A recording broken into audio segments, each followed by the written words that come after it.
Bonjour et bienvenue dans Avez-vous choisi, le podcast du vendredi qui vous invite à tout choisir dans votre vie. Je suis Oriane Savouré-Lucas, serial choisisseuse de ma vie. J'ai 39 ans, les pieds sur terre, la tête dans les étoiles, et je vous propose d'explorer avec curiosité le vaste et intrigant territoire du choix. J'accompagne les personnes qui le souhaitent à tout choisir dans leur vie, pour réenchanter leur quotidien et développer leur impact dans leurs différentes sphères de vie et d'influence. Ce podcast, c'est l'occasion pour moi de partager réflexions, questionnements, lectures, ressources qui m'inspirent pour choisir ma vie. Régulièrement, je vous propose de faire la connaissance d'une personne que je trouve inspirante sur la question du choix et je partage avec vous une conversation que j'ai eue avec cette belle personne et son petit supplément d'âme. Une manière de poursuivre votre exploration du territoire du choix à travers la découverte d'un parcours singulier.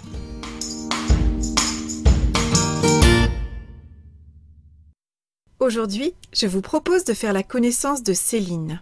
Céline est professeure de NIA à Rousset, dans le Maine-et-Loire, depuis quelques années. Le NIA, c'est une pratique qui permet la prise de conscience corporelle par le mouvement. Le NIA a été créé aux États-Unis dans les années 80 et s'inspire de la danse, des arts martiaux et de différentes techniques de prise de conscience du corps. Le NIA s'adresse autant au corps qu'à l'esprit et offre un espace de liberté et d'expressivité personnelle. Il permet de se libérer des tensions physiques, du stress, et de retrouver ou de renforcer la confiance et l'estime de soi, ainsi que la joie. La première fois que j'ai rencontré Céline, elle faisait danser le NIA à plus de 350 personnes, dont moi, lors d'une conférence de Christine Levicki à Angers. Depuis, Céline m'a confié avoir versé des larmes de joie et de gratitude le lendemain de cet événement, en visionnant les images de ces personnes qu'elle avait accompagnées à bouger leur corps en musique et dans la joie, bouleversée qu'elle était par la puissance du collectif et heureuse de contribuer grâce au NIA qui lui permet de danser la vie. Depuis notre première rencontre, j'ai participé à plusieurs cours de NIA animés par Céline et à chaque fois, danser le NIA me réjouit, à tel point que j'ai choisi de passer prochainement ma ceinture blanche de NIA. Le NIA est entré dans la vie de Céline un peu par surprise et a tout simplement été une révélation qui a changé sa vie en profondeur. La pratique du NIA l'a mise en joie immédiatement et lui a plu à tel point qu'elle a eu à cœur de partager cette pratique et d'en faire son activité, juste après avoir découvert cette discipline. Avant cela, Céline développait des logiciels. Donc a priori, pas grand-chose à voir avec le NIA. Quelque temps avant sa rencontre avec le NIA, Céline a fait un burn-out. Un jour, son corps a lâché. Il a brutalement dit stop. Céline, qui avait l'habitude de tout contrôler, n'a pas eu d'autre choix que de lâcher. Et c'est d'abord son corps qui a lancé le mouvement. Céline a appris à lâcher prise, à lâcher son mental. Elle a choisi de prendre quelques jours pour elle et s'est offert une retraite. C'est à cette occasion qu'elle a découvert le NIA et que sa vie a changé. Avec le NIA, Céline a renoué avec son corps, elle a expérimenté la joie dans le mouvement et elle a eu envie de partager ce mouvement de joie, là, autour d'elle, et sans attendre. Céline a créé l'association joliment nommée « Qui je suis » à partir de sa forte envie de contribuer en créant un espace où chacun peut explorer et exprimer qui il est. Voilà donc un parcours singulier, tout sauf linéaire, que j'ai eu envie d'aller explorer à travers une conversation sur le choix avec Céline. Parce que le changement de carrière ne s'est pas fait dans le rejet pour Céline. Son métier de développeuse informatique lui plaisait. Mais elle a fait le choix d'aller vers ce qui l'a attirée, le NIA. Et dans sa nouvelle vie professionnelle, elle a emporté avec elle des compétences de son métier précédent qu'elle a transposé à sa nouvelle activité et à son nouvel environnement. Je suis notamment bluffée par un talent singulier de Céline, qui n'est pas étranger à son précédent métier de développeuse. Lorsque Céline s'intéresse à une nouvelle pratique, elle apprend, elle vérifie qu'elle éprouve autant de joie qu'elle peut en apporter à transmettre cette nouvelle pratique, elle voit comment elle a envie de se l'approprier, elle conçoit un test, implémente sa solution, déroule des tests, analyse les résultats des tests, adapte la solution en conséquence et apporte les corrections et les évolutions à sa solution. À travers cette approche de développeuse, Céline illustre une idée qui m'est chère. L'idée selon laquelle les parcours de vie, personnels et professionnels, qui ne sont pas linéaires, construisent au fur et à mesure leur propre cohérence, puisque chaque nouvelle expérience vécue s'appuie sur et s'enrichit des compétences précédemment acquises. Et c'est ainsi que nous construisions, pierre par pierre, le chemin de nos parcours singuliers. Céline m'a reçue chez elle, il y a quelques semaines, dans sa maison qui a été construite par Manu, son mari. Une maison construite en harmonie et en cohérence avec les valeurs qui leur tiennent à cœur d'incarner au quotidien. Nous avons enregistré notre conversation dans la petite maison voisine de 23 mètres carrés, dans laquelle ils ont vécu avec leurs 3 enfants durant 2 ans, le temps que la maison soit construite juste à côté. Au cours de nos échanges, j'ai été touchée par la recherche constante de justesse de Céline, qu'il s'agisse de la recherche du mot juste ou de son intention d'avancer avec justesse sur son propre chemin, sans jugement quant au chemin emprunté par les autres autour d'elle. Au cours de notre conversation, Céline et moi avons notamment parlé de l'importance de remettre son corps en mouvement après que le corps a dit stop pour retrouver joie et énergie. Du choix de Céline d'alléger son quotidien et de libérer du temps et de l'espace pour l'essentiel. De combien Céline, hypersensible et intuitive, a peu à peu intégré combien sa puissance est décuplée lorsqu'elle accueille et qu'elle s'appuie sur ses émotions et ses intuitions. Nous avons également parlé de l'intuition que Céline choisit de mettre au cœur de ses choix, en l'écoutant et en l'honorant. Nous avons parlé de l'importance d'aller vers des choix qui nous mettent en joie, de les tester, de les essayer et de les ajuster sans cesse pour permettre l'expression de soi. Nous avons parlé du courage, de la persévérance, de l'endurance et de la confiance qui sont nécessaires pour faire des choix qui sortent parfois du cadre établi, mais qui sont justes pour soi. Du soutien précieux de notre entourage dans le développement de nos projets et de combien notre entourage nous fait grandir. Ou encore de la conviction de Céline qu'on est sur Terre pour une raison, et de son envie de contribuer en offrant un espace et des techniques d'exploration et d'expression de soi. Je vous souhaite une bonne écoute. Bonjour Céline. Bonjour Ariane. Merci beaucoup d'avoir accepté mon invitation dans Avez-vous choisi pour parler de ce joli thème du choix qui, je crois, te tient particulièrement à cœur. Et donc, je te remercie beaucoup de m'accueillir chez toi, donc à Rousset. Là, on est, si je décris un petit peu, dans une maison que vous avez retapée avec ton conjoint, Manu. C'est une pièce de 23 mètres carrés qui a été aménagée à mi-hauteur pour la partie chambre pour les 3 enfants. Et que vous avez réhabilité il y a quelques années pendant que vous construisiez votre maison. C'est ça ? C'est ça. Merci à toi en tout cas. Ça me fait très plaisir de partager ce moment avec toi. Merci beaucoup de ton accueil. Alors justement, je trouve que le lieu même dans lequel tu me reçois, c'est-à-dire cette maison que vous avez rénovée, cette petite maison, en attendant de construire la maison que ton mari a construite de ses mains et qui est en cours de finition, on va dire, ça reflète, à mon sens, assez bien la vie que tu t'es construite avec ta famille. On va parler plus particulièrement de la vie que tu as aujourd'hui. Mais ce que je trouve intéressant, c'est que tu puisses nous dire de quelle façon, finalement, aujourd'hui, ta vie, elle est le reflet, l'incarnation de l'idée qu'on peut tout choisir dans sa vie. Déjà, sur le lieu, en fait, c'est vrai que c'est un lieu que j'aime beaucoup. Je pense que c'est un lieu qui m'a beaucoup aidée à grandir, à changer, à choisir. Voilà, donc c'est vraiment un endroit que j'aime beaucoup. Ça fait combien de temps que vous êtes là ? Ça fait 3 ans et demi. D'accord. Et ça, on a vécu plus de 2 ans dans cette maison à 5. Donc on a partagé forcément beaucoup d'expériences très enrichissantes du fait de la proximité qu'on avait les uns avec les autres, du fait qu'il n'y a qu'une seule pièce ouverte. Donc on n'a aucun moyen d'aller s'isoler quelque part à part aller dehors. Donc, il faut apprendre à résoudre les conflits rapidement, il faut apprendre à ce que chacun puisse se sentir bien, quoi qu'il arrive. Et trouve son espace aussi d'expression et de liberté. Ouais, carrément. Donc voilà, sur le lieu, c'est vraiment un lieu important pour moi. Euh, Sur le parcours du choix, oui, il y a eu beaucoup de choix de fait ces 5 dernières années, on va dire, et particulièrement les 3 dernières, Mhm. à partir du moment où on a choisi de venir ici. Donc finalement, tout est parti du lieu. Dans ce que tu me dis, ça a été en tout cas un catalyseur de changement. Oui, en fait, moi, dans mon parcours, on peut partir du parcours professionnel, en fait. J'ai eu une grosse crise de fatigue. Je parle pas d'un burn-out parce qu'on n'a pas mis ce mot là-dessus, mais en fait, un matin, j'ai pas pu aller travailler. Mon corps Mm. n'a pas voulu, en fait. Ma Mm. tête voulait y aller à fond, mais le corps, il a dit non.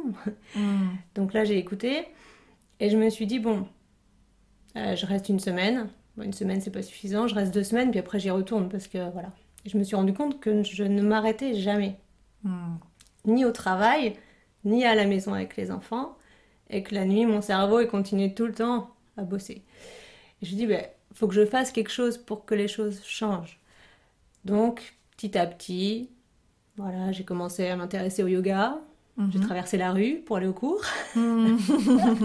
C'était pas si loin en Ah fait. non et voilà, donc ça m'a beaucoup apporté. Je me suis intéressée du coup à la méditation. Donc ça m'a vraiment permis voilà, en rentrant du travail, de m'asseoir 10 minutes en disant aux enfants, bon là, ok, faites un truc pour vous, mais moi j'ai besoin de 10 minutes toute seule, en Mm. silence. Mm. Et au départ, c'était ça le truc. Mm. Je me suis lancée dans la lecture de livres de développement personnel, même si je mettais pas vraiment ce mot-là dessus. Mhm.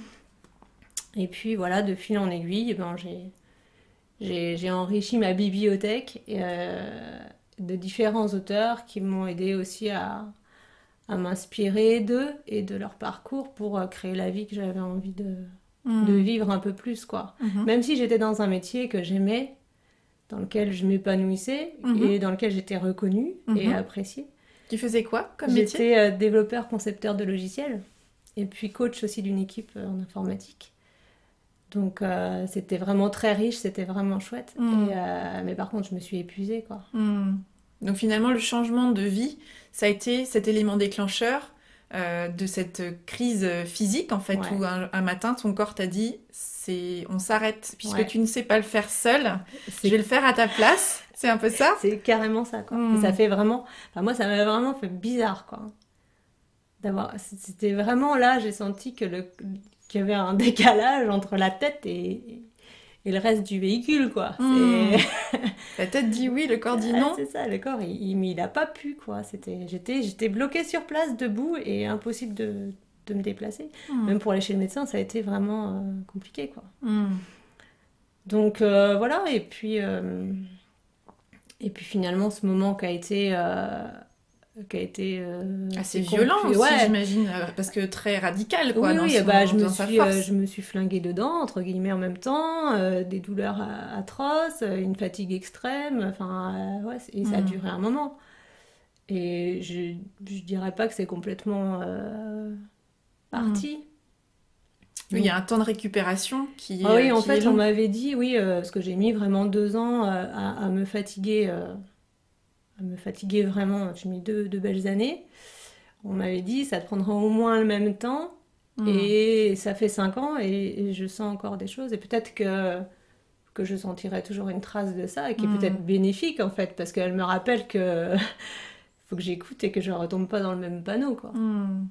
Donc finalement, de ce moment très violent par sa puissance, sa remise en question fondamentale de tout le fonctionnement que tu avais, tu en as fait aussi un moment qui a nourri ta réflexion et ton chemin pour aller vers la création d'une nouvelle vie. Ce que j'entends beaucoup dans ton parcours aussi, c'est cette capacité à te dire, ok, bon, là j'ai entendu, merci du message, c'est bien reçu, et maintenant qu'est-ce que j'en fais et C'est comment ça. est-ce que je transforme ça de manière positive? Ouais. En fait, ben, je me suis rendu compte que enfin, je veux dire, personne ne pouvait le faire à ma place, clairement.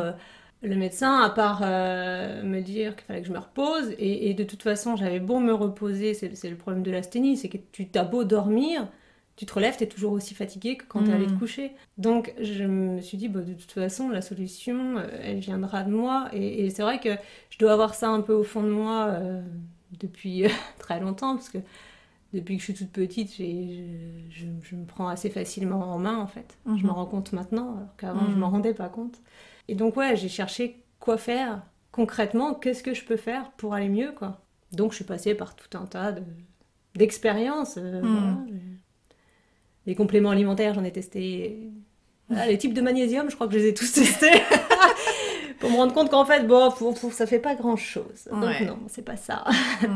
Voilà. Mais tu es quand même dans une démarche d'expérimentation où tu vas aller chercher ce qui pourrait t'aider à avancer, tu vas tester, et ce qui fonctionne pas, bon bah on laisse tomber, mais ce qui fonctionne, je sens dans ton parcours cette capacité à l'intégrer immédiatement. Carrément. Et à le transformer pour aussi pouvoir le partager. Ouais, c'est vraiment l'expérience pour moi de la méditation, par exemple. C'est quelque chose... Enfin, moi, c'est vraiment une pratique, et quand je dis une pratique, c'est parce que c'est quotidien, quoi. Et c'est très vite devenu un besoin, sans avoir d'attente avec un effet immédiat. Juste s'asseoir 5 minutes et se dire, bon là, de quoi j'ai besoin? C'est pas la question que je me posais avant, quand j'avais 1000 activités, que j'enchaînais, j'arrivais à faire le dîner, à faire les devoirs en même temps, à entendre la conversation de l'autre qui était au milieu du salon, enfin... Oui, t'avais les antennes tout était à ouvert. 360 degrés. C'est ça, j'arrivais à faire 3 trucs en même 3D. temps, et c'est ça qui m'épuisait. Oui, c'était au détriment de la personne qui constitue ta vie, en fait, c'est-à-dire toi-même. C'est ça. Oui, parce que globalement, j'arrivais assez bien à les gérer, les trucs. Bien sûr. Tu vois, Puis il y a une certaine, il y avait une certaine peut-être aussi fierté à se dire j'arrive à gérer tout ça. Non.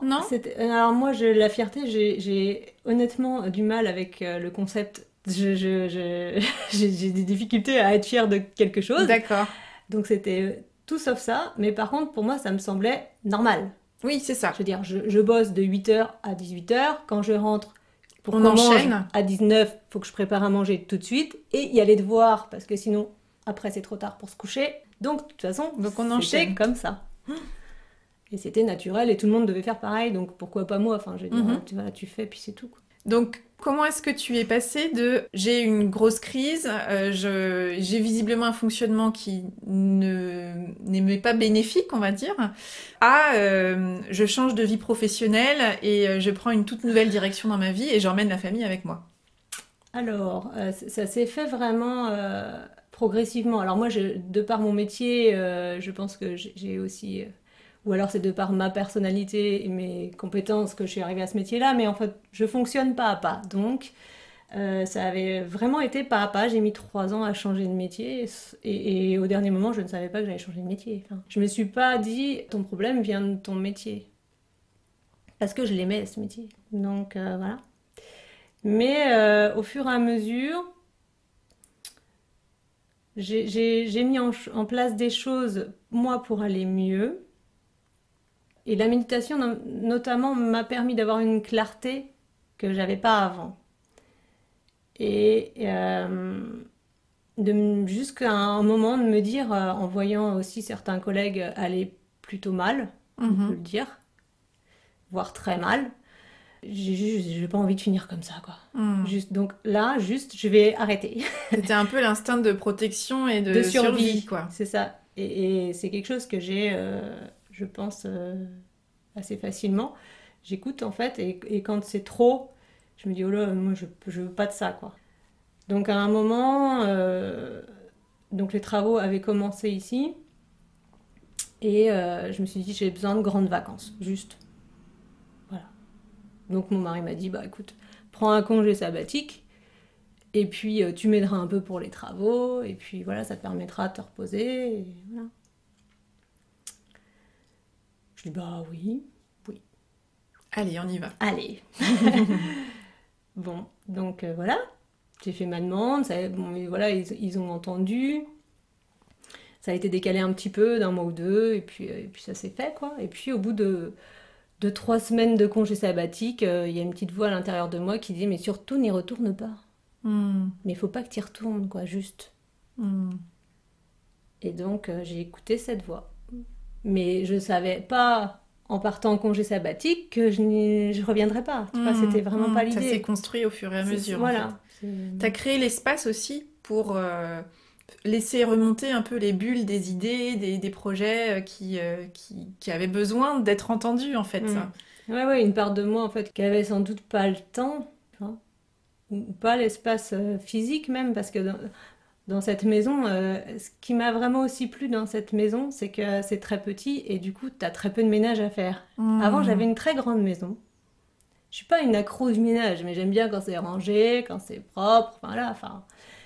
Et donc, du coup, Tu t'es ici, libéré vachement de temps. Eh bah ouais, donc j'ai pu lire encore plus Mmh. et méditer encore plus. Et je pense que ça m'a aidé aussi à m'écouter, quoi, tu vois, me décharger des tâches ménagères qui finalement pour moi me paraissent pas importantes. Tu vois, repasser le linge, ça fait des années que j'ai pas repassé. Oui. Et, Pareil, enfin, on va créer un groupe, je crois. c'est ça, tu vois. Et en même temps, ça, voilà, il s'est rien passé, hein. Ça n'a aucun impact sur personne. Ouais. Mais tu t'es dégagé du temps. Et ouais, carrément. Mais ça, je trouve que c'est intéressant parce que on est quand même dans une société où on valorise l'idée d'avoir une grande maison avec un grand jardin. Mais tout ça, c'est du travail en termes d'organisation, de gestion.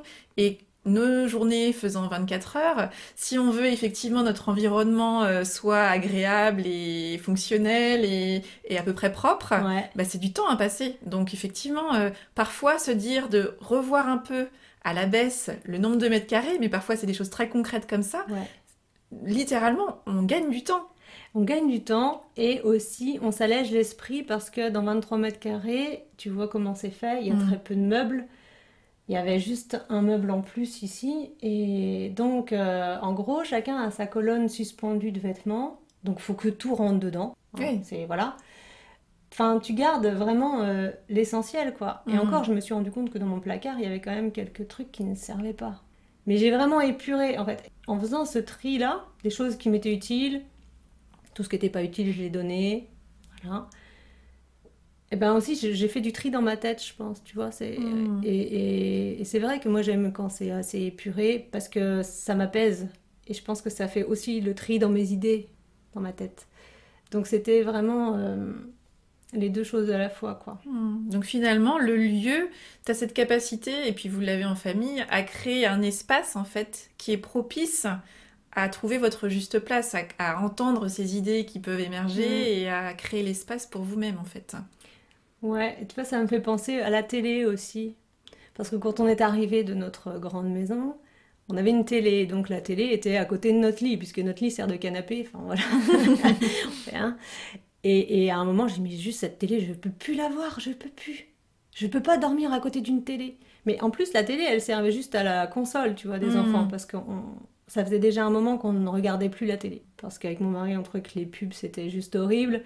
Parce qu'on trouvait que les infos, on peut pas les regarder avec des enfants. Parce qu'on trouvait que les 95% de ce qui est proposé ne nous intéresse pas. Donc voilà, plus de télé. Mais il restait encore l'objet. Et donc la place qu'il prenait. Oui. Et à un moment, j'ai dit non, je peux plus. Donc voilà, on a enlevé la télé et j'ai acheté un vidéoproche, beaucoup plus petit, qui ne se voit pas. Et voilà, donc une fois que tu fais la dépollution, on va dire, de l'espace et que tu t'accordes du temps, ben il y a des choses qui émergent de toi en fait, qui remontent à la surface parce qu'avant tu les avais étouffées avec tout un tas de trucs pas forcément utiles. Et maintenant, ben, quand t'as ça qui remonte, ben, faut en faire quelque chose, quoi. Et oui, et en même temps, toi, tu choisis d'en faire quelque chose aussi. Parce qu'il y a d'une part, effectivement, cette phase où, en gros, ça a été d'alléger, de simplifier, au départ, un peu par contrainte, parce que voilà, vous étiez dans 23 mètres carrés, il a bien fallu trouver des solutions. Et puis après, c'est devenu un choix et un mode de vie, une hygiène de vie, qui t'a créé les conditions pour permettre cette écoute, justement, des idées qui remontaient. Mais aussi, ensuite, tu fais le choix de les écouter et de leur accorder de la valeur et de l'importance. Ouais, et c'était déjà un choix de venir ici. Parce qu'on aurait pu aller louer quelque chose ailleurs, tu vois. Financièrement, ça aurait pu le faire. Hein. Donc, on arrive assez bien à faire des choix, finalement. Et à les faire passer comme on peut aux enfants. Parce que ça, c'est... Voilà, nous... C'est vrai que pour l'aîné, ça a été compliqué de venir habiter dans ces 23 mètres carrés parce que il était ado, donc l'ado, il a besoin d'un espace à lui, c'est hyper important, et puis il y a le regard de l'autre, quoi. Vivre dans 23 mètres carrés avec des toilettes sèches, tu vois, t'es juste pas comme tout le monde, quoi. Donc pour lui, ça a été compliqué. Et on le sait, hein, enfin, voilà, et on en a discuté avec lui. Et à un moment, on lui a dit, je lui ai dit, tu sais, t'as le droit de pas être d'accord. C'est pas ton choix. Je veux dire, si on te dit quelque chose, juste, Oui. tu peux dire que c'est pas ton choix, que c'est le choix de tes parents et que toi, voilà, je suis claire avec ça. C'est sûr, on vous a imposé ça. Par contre, je suis sûre que ce sera hyper riche et que ça vous apportera. Mais bon, des fois, ça lui est quand même resté un peu au travers de la gorge, quoi. Et après, c'est aussi parce que c'est l'adolescence et que c'est un âge aussi, quel que soit le contexte et les circonstances, où voilà, on cherche sa place quoi qu'il arrive et on a besoin d'être dans le groupe. Hein, et là, on s'est retrouvés plusieurs à chercher notre place en même temps, enfants et adultes. Et alors, comment tu l'as trouvée, ta place? Puisque là, on voit bien qu'il y a eu ce chemin où, voilà, cette grosse crise physique, ce burn-out qui n'a pas été nommé comme ça, mais voilà, ce congé sabbatique qui s'est transformé en mais non, mais je peux pas y retourner, il faut que j'écoute cette intuition-là. Et c'était quoi l'étape d'après alors? Donc l'étape d'après, juste après m'être dit non, faut pas que tu y retournes, je suis partie en retraite avec Christine Levicki. Donc c'était 5 jours, 5 jours dans un cadre magnifique, seule, seule avec d'autres, hein, mais je veux dire sans mes enfants, sans mon mari, puisqu'on était déjà tout le temps ensemble. Depuis longtemps, j'avais besoin de partir, mais moi, partir pour partir, c'est pas mon truc. Partir pour visiter, c'est pas mon truc. Donc en gros, je voulais partir, je savais pas où aller. Et puis j'avais lu les livres de Christine, j'avais fait les exercices de Wake Up. Du coup, je me suis dit, tiens, j'y vais. Donc ça, je m'étais inscrite au mois de mai et mon congé sabbatique commençait en juin. Et la retraite, c'était fin juin. Et puis, j'avais regardé le programme et j'avais vu qu'il y avait du NIA. Je me suis dit, bon, je regarde vite fait ce que c'est, mais j'aime pas trop creuser avant. Je préfère regarder... un peu l'effet de surprise, découverte. Ouais, c'est ça. Et puis, pas me faire de préjugés. J'ai pas envie d'arriver avec des préjugés. Je préfère tester et voir ce que ça donne. Et donc je me dis, oh ouais, ça va me plaire. Et en fait, ça m'a tellement plu que l'avant-dernier jour, j'ai demandé à la prof comment on faisait pour se former. Et elle m'a dit, la prochaine formation, c'est la semaine prochaine à Toulouse. Et il n'y en a qu'une par an en France. D'accord. Donc là, j'ai pris le téléphone et j'ai appelé mon mari. J'ai dit, ça t'embête pas si je reviens de Montpellier et que je repars à Toulouse dans 8 jours? Et il m'a dit non. Vas-y. Donc voilà comment ça a commencé. Qu'est-ce qui fait que cette intuition que tu as, ce ressenti de te dire, bah oui, c'est le NIA, c'est cette pratique. Alors peut-être que tu peux nous décrire un petit peu le NIA justement, parce que c'est encore une pratique qui est assez peu connue en France. Comment est-ce que tu passes de je ne connais pas le NIA fin mai à je découvre le NIA fin juin à 3 jours après, j'aimerais bien me former pour devenir prof de NIA? Et je m'inscris à la formation qui suit. Est-ce que c'est une dynamique qui est récurrente pour toi, de cette capacité à choisir et à passer à l'action ensuite?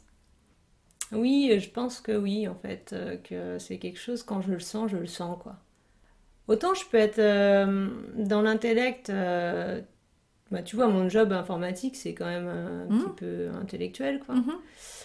Autant je peux aussi être dans l'intuitif. Et, quand on a acheté notre maison, la première...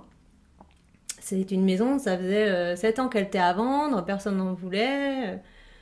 Voilà, et nous on est rentrés dedans et on a tout de suite vu ce qu'on pouvait en faire, quoi. Et c'était juste... C'était une évidence, quoi. C'était juste celle-là, quoi.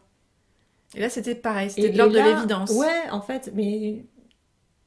Oui, ça m'a tellement parlé. Et en fait, quand t'es allée, donc tu décides d'aller à cette formation... C'est déjà avec l'idée d'en faire ton métier, ou est-ce que c'est j'ai envie de creuser parce que ça me plaît tellement? C'était plutôt ça. C'était plutôt j'ai envie... Voilà, là j'avais expérimenté. Donc le NIA, c'est juste pour préciser, comme tu me demandais, c'est une technique corporelle qui mélange des mouvements d'arts martiaux, de danse. Il y a des techniques de prise de conscience du corps, dans le yoga et d'autres techniques. Et c'est quelque chose qui est issu du fitness, ça va beaucoup plus loin que du fitness, il y a vraiment une dimension de revenir à soi, de s'écouter, d'écouter son corps, c'est super important le corps. Et moi, pendant des années, j'étais que dans ma tête, même si j'ai toujours pratiqué un peu de sport, mais j'étais quelqu'un de pas sportif parce que pas compétiteur. Et à l'école, j'étais nulle en sport, mais parce que juste, ça m'intéressait pas de courir autour d'un terrain, je trouvais ça pas fun, quoi. Enfin, C'est ça, je crois qu'on est plusieurs là aussi, on ouais. pourrait faire un groupe. Mais c'est quoi l'idée, quoi? Enfin, c'est où que je m'amuse? Bah non, je m'amuse pas, donc forcément, bah, j'ai pas envie, donc forcément, bah, je fais rien pour y arriver. Donc j'avais dans ma tête cette idée de t'es pas sportive, lâche l'affaire.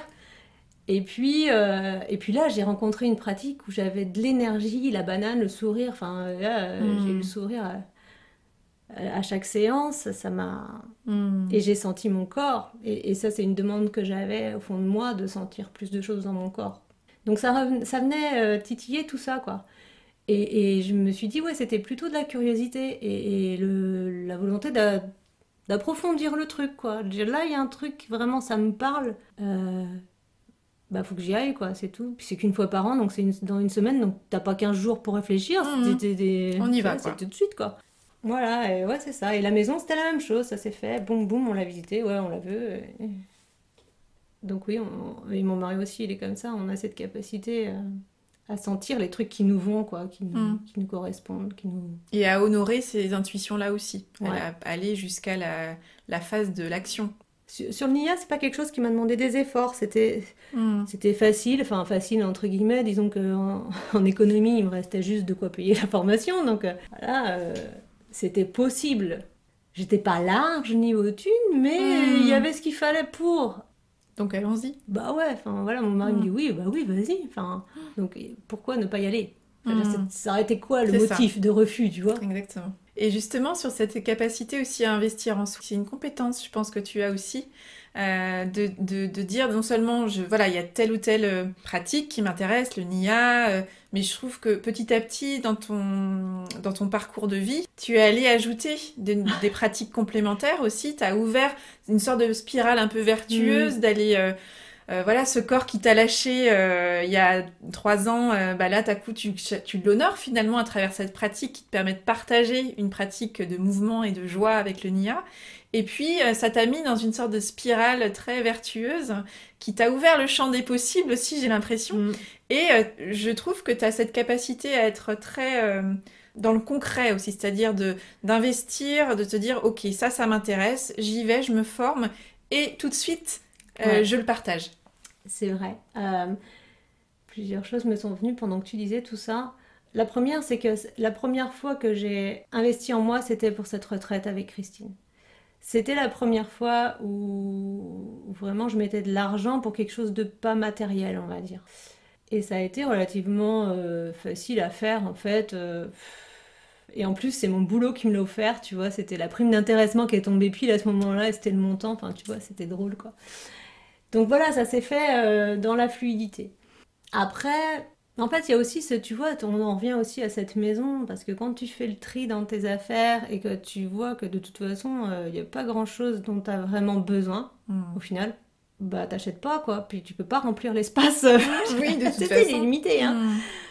Donc, ça s'est fait naturellement, en fait, ce truc-là. Et puis quand j'ai pris conscience aussi des bienfaits de ces moments pris pour moi, d'investir sur moi, en fait. Bah, naturellement, ils se sont répétés, quoi. Bien sûr. Mais ça, je pense que c'est quelque chose aussi que beaucoup de personnes ne s'autorisent pas. C'est-à-dire s'offrir un stage, un week-end, ça coûte de l'argent, il n'y a pas forcément la notion d'investissement et de tout de suite se projeter en termes de bénéfices. Et effectivement, là encore, ça relève du choix, c'est-à-dire on fait le choix de moins consommer de biens matériels, mais d'investir nos économies ou notre salaire, ou en tout cas une partie de notre salaire, dans des biens immatériels, mais qui nous apportent tellement, qui nous enrichissent tellement, que effectivement, ça génère cette croissance, en fait. Ouais, c'est ça. Moi, j'ai toujours eu un regard sur l'argent et la façon dont les gens le dépensent. Pour moi, c'est très personnel. Je veux dire, chacun dépense son argent comme il veut. Tu vois, j'ai pas de jugement là-dessus. Bien vraiment. Sûr. Et donc, par contre, j'arrivais très bien à m'observer moi quand j'allais pas bien, quoi. C'était assez facile. J'allais faire les magasins, je m'achetais soit un sac, soit une paire de chaussures. Rarement les deux quand même, parce que vu le budget, c'était juste pas possible. Mais Et puis des beaux, par contre, j'aime vraiment... ça, j'ai aussi ça, j'aime vraiment les belles choses. Je préfère avoir peu, mais quelque chose de beau, en fait. Je te rejoins. Oui. Et ça me... je pense que ça m'aussi entretient la joie, tu vois. Et tu parlais de la joie du Nia, moi c'est quelque chose en fait, c'est à ça que je fonctionne. Là je me dis ça me donne de la joie. Ok, bah c'est bon pour moi quoi, si ça me donne de la joie. J'ai constaté dans ce que tu dis que en fait t'es passé d'un mode de choix où tu étais beaucoup dans le contrôle il y a encore quelques années, que tu t'en es départi petit à petit pour de plus en plus écouter ton intuition. Et j'ai le sentiment que c'est un ingrédient de choix que tu cherches à développer. Est-ce qu'il y a des exemples de vie actuelle pour illustrer cette démarche? Ouais, alors c'est marrant parce qu'en fait c'est un comportement que mon mari il a naturellement lui. Ah oui. C'est toujours voilà, il a beaucoup travaillé en intérim et d'une semaine à l'autre il savait pas s'il allait travailler, mais c'était pas un problème. De toute façon, il y aurait ce qu'il faudrait et voilà. Une grande confiance dans. Ah ouais, mais toujours quoi. Et tout ira toujours bien, hein, voilà. C'est génial comme compétence. Ouais. Et lui c'était naturel. Moi non. Donc du coup ça m'a demandé du travail quoi. Et en même temps tu en vois les bénéfices maintenant. C'est-à-dire cette capacité aussi, il y a la confiance, mais au-delà de la confiance, je sens dans ton fonctionnement l'importance que tu perçois d'accorder de l'attention justement à tes intuitions et à renforcer même cette modalité de choix. En fait, j'ai la conviction que je suis forcément venue là pour faire quelque chose. Et forcément, on m'a pas dit quoi. Donc, si je Ou alors on l'a oublié. Voilà. Hein? En tout cas, c'est pas si clair, quoi. Donc, je veux dire, si je suis là pour faire quelque chose, ben faut y aller, quoi. Enfin, tu vois, j'ai tellement envie de contribuer que faut que je me donne les moyens, quoi. C'est comme ça, c'est... Voilà. Et donc, ben, si ça doit passer par cette étape de te dire, bon, bah, le contrôle, ça marche pas, essaye autre chose, ben, essaye autre chose, quoi. Alors ça, oui, ça demande du courage, ça demande de la persévérance, de l'endurance et de la confiance. Donc j'ai quand même cet exemple de mon mari qui m'a inspirée forcément, même si tu sais c'est du goutte à goutte, tu te rends pas compte quoi. Et ça fait quand même 20 ans qu'on est ensemble. Et puis il y a mes enfants aussi parce que j'en ai un qui fonctionne un peu comme lui et qui du coup ne rentre pas du tout dans les cases de l'école et qui a eu besoin d'être déscolarisé pour pouvoir juste être un ado de 12 ans heureux quoi, quel sourire, parce qu'il déprimait vraiment et ça j'ai pas pu moi le laisser dans cette ambiance scolaire qui ne lui correspondait pas quoi. Donc lui aussi m'a bien fait grandir, m'a bien fait sentir les peurs que j'avais. Je les ai vécues, mes peurs. 3 kilos de moins en 3 jours, en mangeant. Hein. Voilà, donc tout ça, ça travaille. Et en même temps, maintenant, je me rends compte que des peurs, j'en aimais beaucoup moins. Et toujours ce truc de dire, bon, et si la vie, elle s'arrête demain, je me suis dit, mais cet enfant-là, tu vois, il a 12 ans, il est malheureux comme tout, il voulait aller vivre dans la forêt, enfin, c'était un truc, vraiment, il a une grosse souffrance. Je dis, mais si sa vie s'arrête demain, c'est quoi qui va retenir de sa vie, quoi? Parce qu'il me disait, j'aurais jamais une enfance heureuse. Oui, voilà, pour un parent, c'est difficile en plus à entendre. C'est ça, tu vois, et c'était pas... C'était sincère, quoi. Je me suis dit non, c'est pas possible, à 12 ans tu dois être heureux, épanoui, voilà, c'est pas dépressif. Donc c'est écouter ses intuitions, y compris si c'est une intuition qui nécessite de sortir du cadre. Oui, et qui dérange. Et qui dérange. Et qui est désagréable. On est pour moi dans une société où on voudrait, quand je dis on, c'est pas juste parce que une majorité de personnes voudraient que du agréable. La vie doit être agréable. Mais pour moi, c'est un équilibre. Il y a du agréable et fatalement, il y a du désagréable. Et comment moi, je vis mon désagréable, mon inconfort et comment je le dépasse, quoi. Et comment je prends la responsabilité, comment je choisis d'aborder ce désagréable de ma vie pour en prendre ma part, en fait, et puis faire en sorte de le faire évoluer. J'avais fait des tests, tu sais, ça me fait penser à ça, j'avais fait des tests psycho suite à un licenciement. Et la fille, elle m'avait dit, vous fonctionnez à votre façon, quoi. Je n'ai pas compris. Je dis, bah oui, je fonctionne de ma façon. Enfin, mais j'ai pas l'impression en même temps d'être vraiment hors norme. Enfin, je veux dire, je fais rien pour me faire remarquer. C'est juste que je suis moi-même, quoi.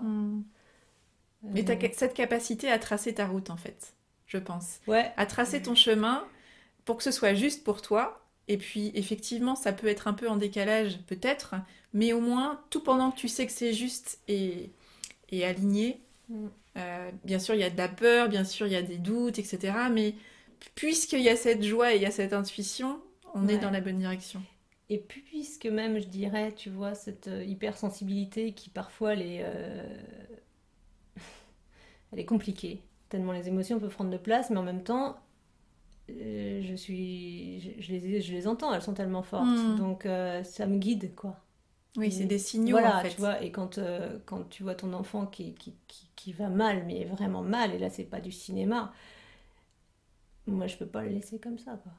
Tu vois, c'est juste pas juste. Donc après, ce que la société, elle en pense, que les profs comprennent, ce qu'ils ne comprennent pas, ça leur appartient, mais à un moment, moi, je dois juste prendre soin de ma famille, enfin, tu vois, sans pour autant vouloir... ça n'a jamais été mon choix de faire l'instruction en famille. Voilà, il est autonome, il fait ses cours à la maison avec le CNED. Enfin, tu vois, on a trouvé un arrangement ensemble. C'est son choix, lui. Le jour où il veut retourner à l'école, il y retourne. Oui, c'est ça. On en revient à cette notion d'équilibre. Tu veilles à ce qu'il y ait un équilibre global, à la fois familial, personnel. Et que tout ça, c'est un jeu d'ajustement et justement d'attention portée à chaque instant, puisque... L'équilibre, par définition, il est toujours instable. Hein. Voilà, c'est un jeu d'attention au quotidien, quoi. Carrément. Et tu vois, l'asso que j'ai créée, elle s'appelle Qui je suis, c'est pas pour rien. Qui je suis parce que moi, je suis en quête de qui je suis vraiment, parce que je pense que c'est la quête de toute la vie, tu vois. Et en même temps, j'ai envie aussi d'amener d'autres perceptions, une ouverture à d'autres personnes, pour que aussi à un moment... ils puissent exprimer qui ils sont indépendamment du regard de l'autre, tu vois. Tout à fait. Et dans l'IA, on a cet espace de liberté, cet espace d'expression, de joie. Et pour moi, les enfants, c'est pareil. Ils font leur choix, c'est pas forcément les miens, mais c'est les leurs. Mais tu leur crées l'espace, y compris un espace de sécurité qui leur convient à eux, pour qu'ils aient cette capacité à s'exprimer. Et ça vaut dans le cours de NIA, comme avec la relation avec les enfants. C'est vrai. C'est chouette. Qu'est-ce qu'on peut te souhaiter pour la suite, Céline ? Je ne sais pas. De partir, à continuer la découverte du champ des possibles. C'est ça. Continuer à oser. Oser être. Eh ben, je te souhaite plein d'audace pour être qui tu es. Merci, et je te souhaite la même chose. Merci, Céline. Merci infiniment. Un grand merci à Céline pour son accueil, sa confiance, ses bons moments partagés par cette belle journée ensoleillée.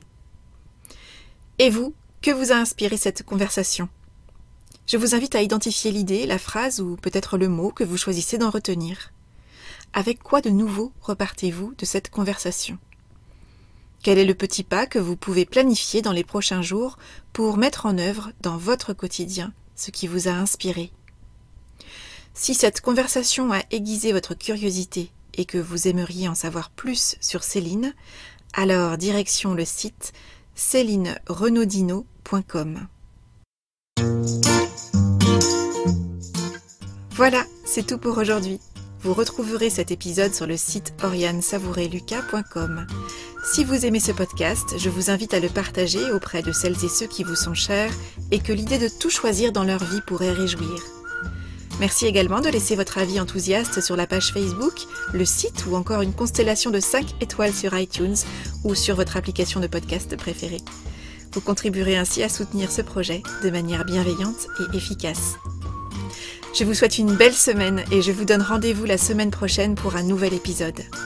Et d'ici là, et si vous choisissiez tout ?